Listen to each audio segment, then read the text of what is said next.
Angels. This video will explain the 5 real ways a person can lose their U.S. citizenship.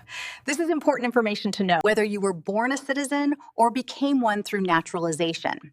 Most people, citizenship is permanent, but there are rare, specific situations where it can be taken away or given up. We will also bust some major myths about things people think will make them lose citizenship, but actually won't. Let's get started. Number 1, you can voluntarily give it up. This is called renunciation. This is the most straightforward way, and you can choose to formally give up your U.S. citizenship. It's a serious legal process. You can't do it online or by mail. To renounce, you must be 18 or older, go in person to a U.S. embassy or consulate in a foreign country. You cannot do this inside the United States. Meet with a U.S. consular officer, sign a formal oath of renunciation stating you are giving up your citizenship knowingly and willingly. The officer will make sure you understand the huge consequences. It is permanent. You can't change your mind later. You lose the right to live and work in the U.S. You will need a visa to visit. You lose U.S. government protection abroad. If you don't have another passport, you could become stateless, which is a very difficult situation. People might do this for strong personal or financial reasons, but it is a big, final decision. Number 2, committing an expatriating act with the intention to give up U.S. citizenship. This one is trickier. U.S. law says you can lose citizenship if you do certain things and you do them with the specific intention of giving up your U.S. status.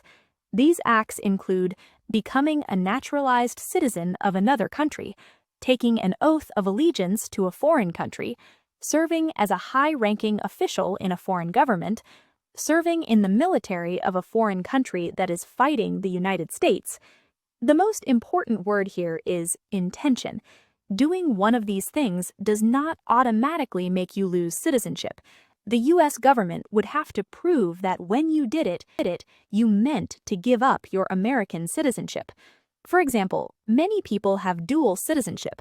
Simply getting a second passport for travel convenience usually doesn't mean you intended to give up the U.S. one. But if you join the military of a country hostile to the U.S., that strongly suggests an intent to switch allegiances.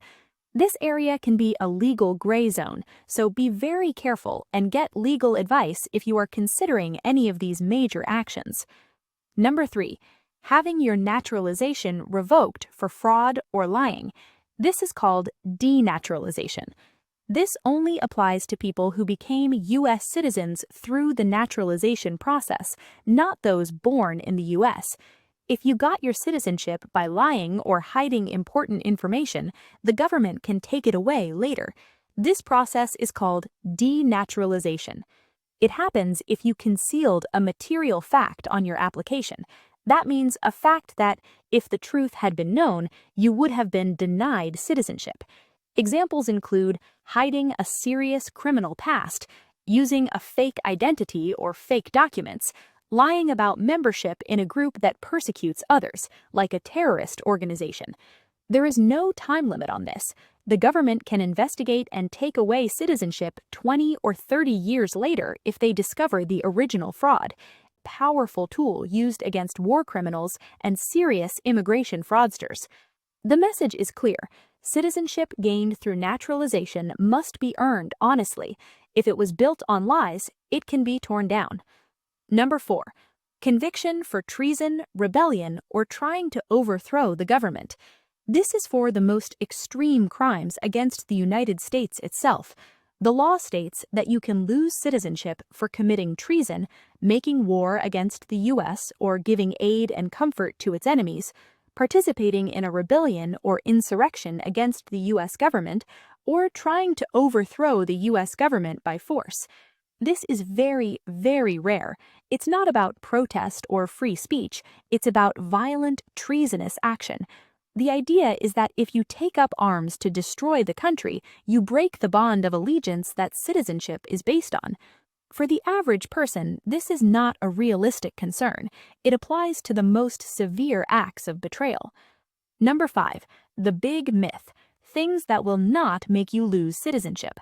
Now, let's clear up common fears. Many people believe wrong things about losing citizenship. Here is what will not cause you to lose it. Myth: living abroad for too long. False. You can live in another country for your entire life and still be a U.S. citizen. Your citizenship does not expire. Myth: voting in a foreign election. False. Simply voting in another country's election as a resident does not cost you U.S. citizenship. Myth: having dual citizenship. False. The U.S. allows dual citizenship. Just having two passports is fine. Myth: working for a foreign government. False. Only high-level policy-making jobs, like being a foreign minister, are a potential issue. Regular jobs are not. Myth: being convicted of a crime. False. A felony conviction does not strip you of citizenship unless it reveals your naturalization was a fraud, as in number 3, or it's for treason, as in number 4. You can lose other rights, but not your citizenship itself. Final summary. To sum it all up, losing U.S. citizenship is very difficult and rare for most people. The government cannot take it away for minor reasons. The real risks are 1. Choosing to renounce it formally, 2. Doing a major act like joining a hostile foreign military with the clear intent to leave the U.S., 3. Having your naturalization canceled because you lied to get it, 4. Being convicted of treason or violent rebellion. For the everyday citizen who is law-abiding, your citizenship is secure. But knowledge is power. If you are a naturalized citizen and are worried about past mistakes on your application, or if you are planning to do something major like serve in a foreign army, you must talk to an immigration lawyer. This information is for education, not legal advice. Protect your citizenship by understanding the real rules.